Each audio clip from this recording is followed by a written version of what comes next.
They say Route 66 is a road full of stories, some old, some forgotten, and a few that refuse to be buried. I never thought I'd be part of one. My name is Bill Carter. Been driving trucks since the mid-80s. Coast to coast, border to border. There isn't much I haven't seen out there. Strange towns, weirder people, and enough weather to make a weatherman cry. But nothing, and I mean nothing, prepared me for what happened last summer somewhere between Flagstaff and a nowhere exit with no name. It started like any other long-haul shift. I was hauling a load of furniture for a retired couple moving from California to Oklahoma. Planned to make good time overnight. The highway was quiet, just how I like it. Engine humming, coffee lukewarm, and the CB radio silent except for static. I had just passed Seligman when I noticed a flashing detour sign ahead. Road closed, follow detour. I thought. I had taken this route dozens of times and never seen any closures on this stretch. But I wasn't about to argue with a barricade. The detour took me off the main road and onto an old, barely lit stretch of two-lane asphalt. It was rough, cracked, overgrown in spots, and definitely not designed for an 18-wheeler. But my GPS recalculated and showed I'd loop back to the interstate in about 30 miles. I figured I'd be fine. About 15 minutes in, I realized I hadn't seen a single car. Not ahead, not behind. Just me, the dark, and the occasional desert critter darting across the road. The kind of isolation that can either soothe you or send your nerves climbing. That night it was doing the latter. Then I saw it. A gas station, or what used to be one. Neon letters long dead, windows boarded up, a single old pump out front like a ghost frozen in time. There was a faded sign that read Roy's, and for a split second I thought I saw movement inside. Curiosity's a dangerous thing for a trucker running on caffeine and instinct. I slowed down. And that's when my radio crackled to life. A voice, low and rough, like gravel sliding across rusted metal, whispered through the static. "Don't stop, Bill. Keep driving." I nearly slammed the brakes out of shock. I hadn't heard a voice on the CB all night, and no one had called me by name. I reached for the mic. "Who is this?" "Nothing. Just static." I glanced in the side mirror, nothing but darkness stretching behind me. My hands gripped the wheel a little tighter. I passed Roy's without stopping. The building disappeared in the rearview mirror like it had never been there. But the chill in the cabin didn't leave. That's when I noticed the sign, Route 66. Except, it wasn't on the GPS anymore. Somehow, I'd ended up on an unlisted section of the Mother Road, an old remnant, maybe? One that wasn't supposed to be in use? I thought about turning back, but something in me, a mix of fear and dread, told me not to. And then I saw the figure. Standing at the edge of the road just past a bend. Pale, still, and clearly watching me. My heart kicked up. I flicked on the high beams, but by the time the light hit that stretch, the figure was gone. I didn't stop. Not that time. Another mile or two passed in silence, save for the low hum of my engine and the occasional squeak of my trailer shifting weight. The desert around me was still, but the air inside the cab felt wrong. Pressurized. Thicker than it should have been. Then my dashboard lights flickered. "Great," I muttered, tapping the panel like that would fix anything. The CB crackled again, a burst of static loud enough to make me jump. "Keep going, Bill," the voice said again, calmer now but more urgent. "She's waiting." That's when I noticed the smell. Like damp earth and rusted iron. Not strong but distinct. And out of place. The desert doesn't smell like that. Not even at night. I rolled down the window to clear my head, but the scent only got stronger. Another mile passed. And then, out of the corner of my eye, I saw something in the passenger seat. Not someone. Something. It looked like the seat's shape had changed, like there was weight on it. But I hadn't stopped. I hadn't picked anyone up. My pulse climbed into my throat. I didn't look directly at it. I just kept driving. Whatever was going on, I knew one thing for sure. Route 66 wasn't done with me yet. I drove for what felt like hours, but the road refused to change. Same cracked pavement, same endless brush on either side. No mile markers, no road signs, no sign of life. Just that ghostly silence pressing in on all sides. I glanced again at the passenger seat. It looked empty. But the sense of presence didn't go away. That weight, it lingered. Like something was sitting there, just out of sync with the world. I turned the CB radio off completely, trying to shake the echo of that voice. She's waiting. Who was waiting? And how the hell did they know my name? I'm not a superstitious man. 28 years on the road will beat that kind of nonsense out of you. But I know what I saw. And more importantly, I know what I felt. Around midnight, I saw lights ahead. Relief surged through me like a warm drink in winter. A diner. A real one. Flickering sign, some old neon tubes barely holding on. It looked like a slice out of time. I pulled into the gravel lot and killed the engine. The silence hit like a hammer. No hum of the motor, no whir from the tires, just air. Cold, heavier than it should be in Arizona at that hour. Inside it looked empty. No staff, no customers, but the jukebox was spinning some old tune. One of those 50s ballads that always feels sad even when it's cheerful. I stepped in. Hello? Nothing. Just the music playing softly and a smell, like burnt coffee and something else I couldn't place. Old leather, maybe. The boots were all clean, untouched. Napkin holders full. Condiment bottles standing upright, perfectly aligned. Too perfect. Anyone here?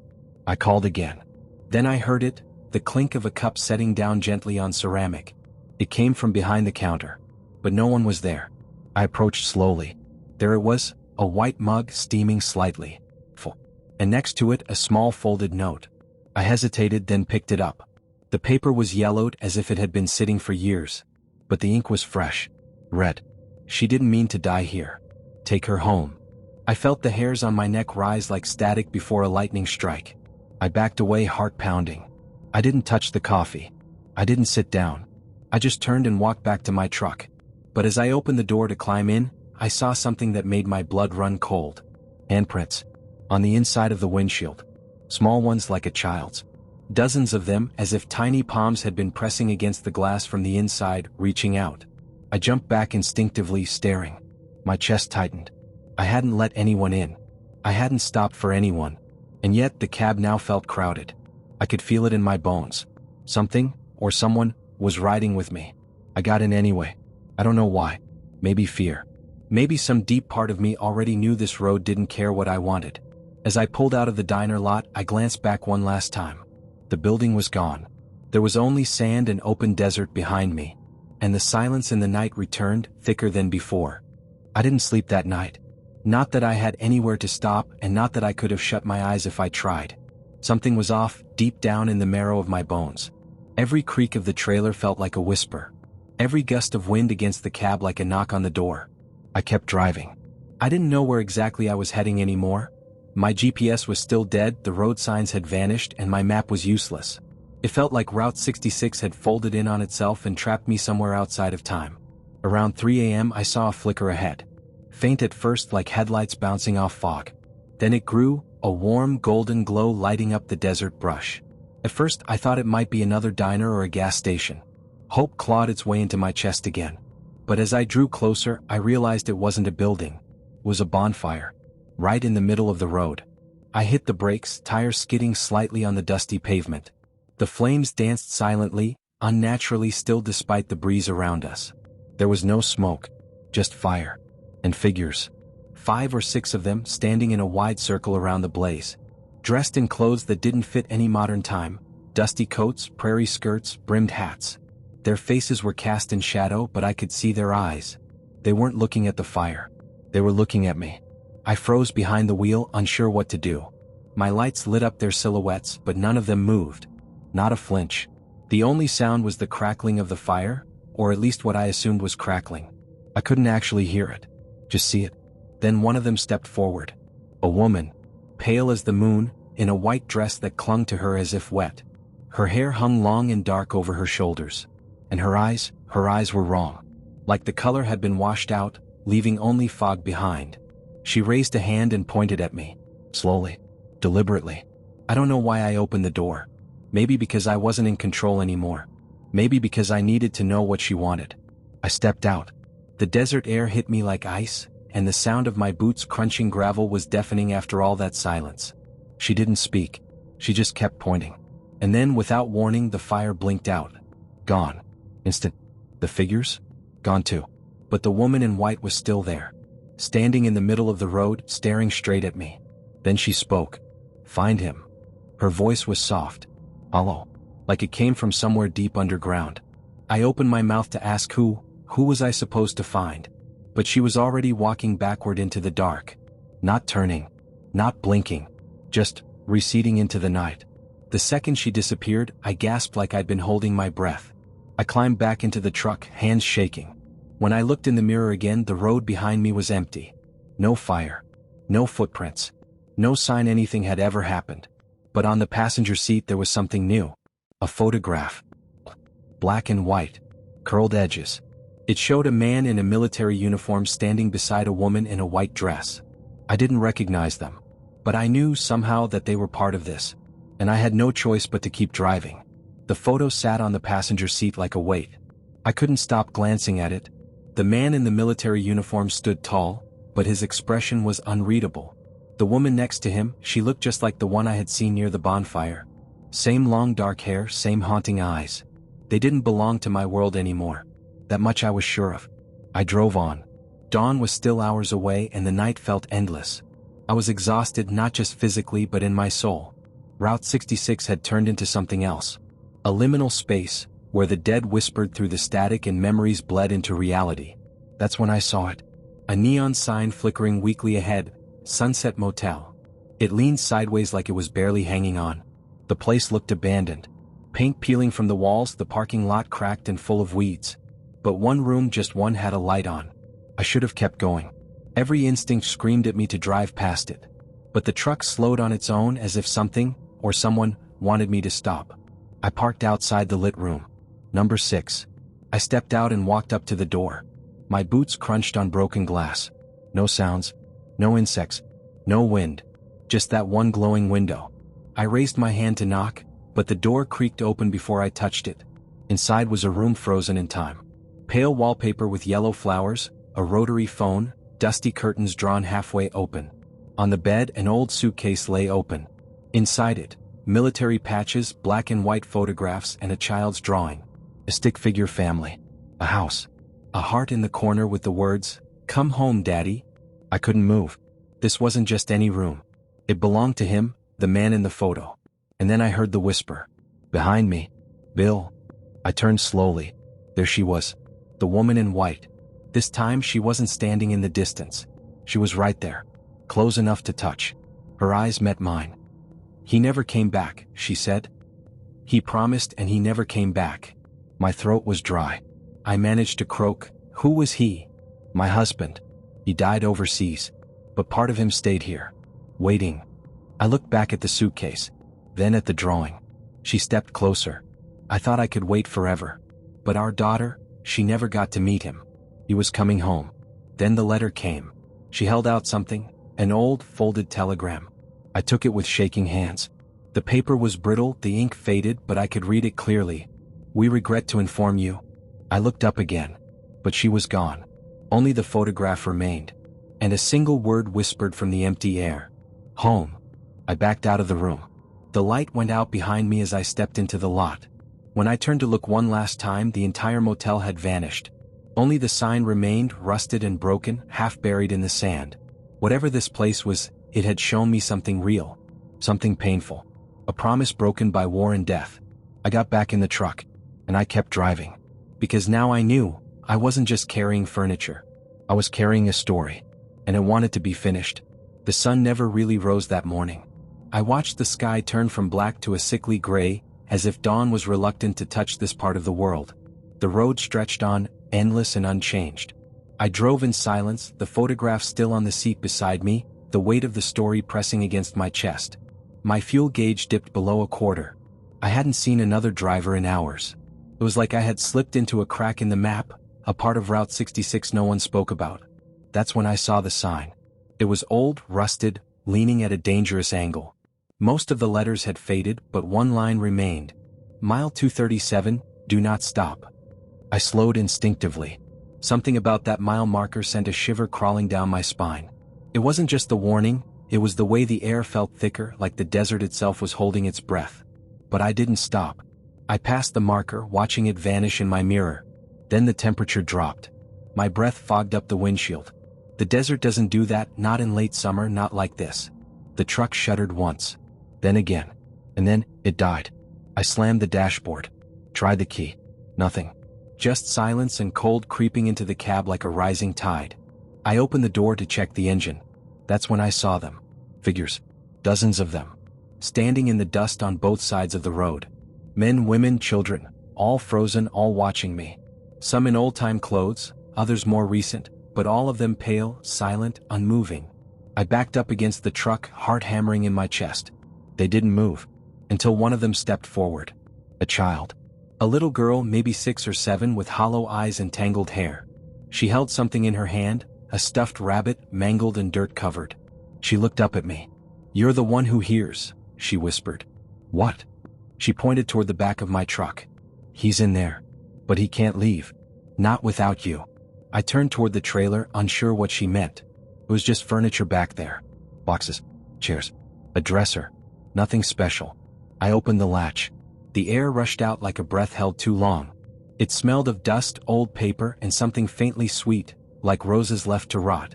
There, tucked behind a wardrobe, was another box I didn't remember loading. It wasn't labeled. Just plain wood, sealed tight with black straps. I touched it, and a jolt shot through me like static straight into my spine. That's when I saw the image in my head. The man from the photo. Sitting in a dark room. Writing a letter. Tears in his eyes. The war. The silence. The longing to return home. And the promise he made. "I'll come back to you." I stumbled back, gasping. The girl was gone. The figures were gone. But I knew now. That box didn't just hold things. It held him. And I had to finish the journey. I got the truck running again. Don't ask me how. After what I saw, I didn't question it. I turned the key once more out of reflex, and the engine rumbled to life like it had never died. But the air inside was still cold, and I could feel that presence stronger than ever. The box in the trailer wasn't just cargo. It was the story. The last piece of a promise never fulfilled. I kept driving east, deeper into the desert, where the road blurred and shimmered under the heat. It was mid-morning by now, and the sun had finally forced its way above the horizon. But it didn't bring warmth, it brought distortion. Mirages danced in the distance, waves of heat warping the world like melted glass. And then, the voices started. Faint at first. A whisper on the edge of perception. "Bill?"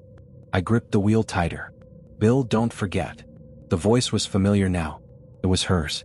The woman in white. Then came others. A child's giggle. A man humming an old war tune. The static of the CB, even though it was off. They were all around me, circling inside the cab, weaving in and out of one another like threads in a haunted quilt. I turned on the radio. Any station, any noise to drown them out. But all I got was the same warped tune I'd heard at the diner, that sad 1950s melody playing slower than it should, like a record winding down. I turned it off again. "Take him home," a voice said behind me. I didn't look. Instead, I stared straight ahead and saw something I hadn't expected. A sign. Not digital. Not modern. Wooden, painted by hand. Read. Shelby Hollow, 3 miles. Shelby Hollow. The name hit me like a brick to the chest. I didn't know how. I'd never been there. But the second I saw it, I knew that was where the journey ended. That was home. I pushed the truck faster. The road narrowed, lined with dying trees and ancient telephone poles. Birds didn't fly. The wind didn't move. And still the voices swirled. A chant now. Faint. Rhythmic. Calling me forward. Home, home, home. As I passed the final curve, I saw it. A ghost town. Half a dozen buildings. A rusted-out truck stop. A chapel with a collapsed steeple. And at the end of the road, an old white house with a crooked mailbox that read, Whitaker. That name was written on the photograph. I stopped the truck. The air turned still. The voices stopped. And for the first time since I took the detour, the silence felt peaceful. I opened the trailer doors. The box was still there. Untouched. I stepped inside. My hands didn't shake. My breathing was steady. Because I knew exactly what I had to do. It was time to bring him home. The old house loomed before me like a relic carved out of grief. Faded white paint peeled from the siding. The windows were cloudy with dust. The porch sagged slightly in the middle, like it had grown tired from waiting. I stepped out of the truck, the box cradled in my arms. The air felt still. Not silent, still. Like time itself had paused to watch what would happen next. As I stepped onto the porch, the front door creaked open on its own. No wind, no force, just an invitation. Inside it was cold. Not the desert cold I'd felt before. This was a stillness that lived in old places. In places full of memory. The walls were lined with photos. A younger version of the soldier I'd seen in the photograph stood with a woman, always the same woman, smiling, holding a baby. Later pictures showed only the woman and child. Then just the woman. I walked to the fireplace and placed the box on the mantel. As soon as I did, the room darkened. Not night. Not shadow. A presence. The mirror above the fireplace fogged over. I took a step back. At first, it was just my reflection. Weathered face, tired eyes. Then it changed. He was behind me. The soldier. Whitaker. The man from the photo. Pale, solemn, eyes full of something between sorrow and gratitude. I turned around, no one there. But in the mirror he remained. "You brought me home," he said. His voice echoed like it had traveled across decades. I swallowed hard. I didn't know what else to do. "She waited," he whispered. "So long." I tried, but I never made it back. He looked down at the box. My last letter. My promise. It never reached them. I stepped aside, letting the mirror show the whole room. He looked at the photographs on the wall and smiled faintly. She kept me alive in her memories. But now, he raised his eyes to mine. I can rest. The light in the room shifted. The photos on the wall seemed to glow gently, like warmth returning after winter. And then the reflection faded. Slowly, softly. Like fog retreating at dawn. I looked down. The box was gone. In its place, a folded letter with my name on it. I opened it with shaking hands. "Bill, thank you. You heard us. You listened.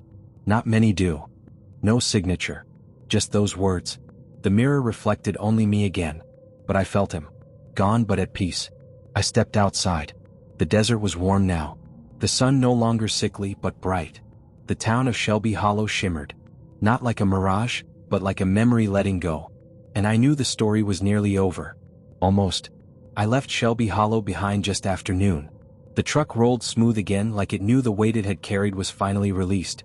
No voices. No flickering lights. Just the engine humming under the desert sun. But something stayed with me. A quiet. Not the eerie kind I'd gotten used to. This was different. So restful. Like a song's final note hanging in the air. As I rejoined the highway, I checked the GPS. It worked again. Not only that, my map showed no sign of a detour. No ghost towns. No mile 237. As if none of it had existed. But it had. I looked at the passenger seat. Empty now.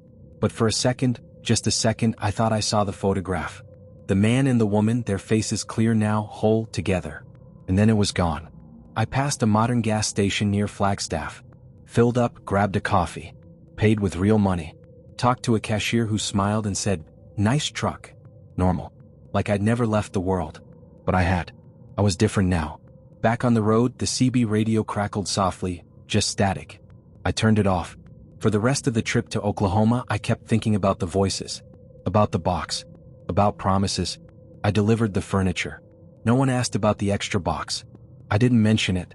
That night, I parked at a rest stop just off I-40. I climbed into the sleeper cab, exhausted but at peace. And I dreamed. Not of ghosts. Not of haunted roads. I dreamed of a homecoming. A man in uniform stepping through the front door. A child running into his arms. A woman smiling with tears in her eyes.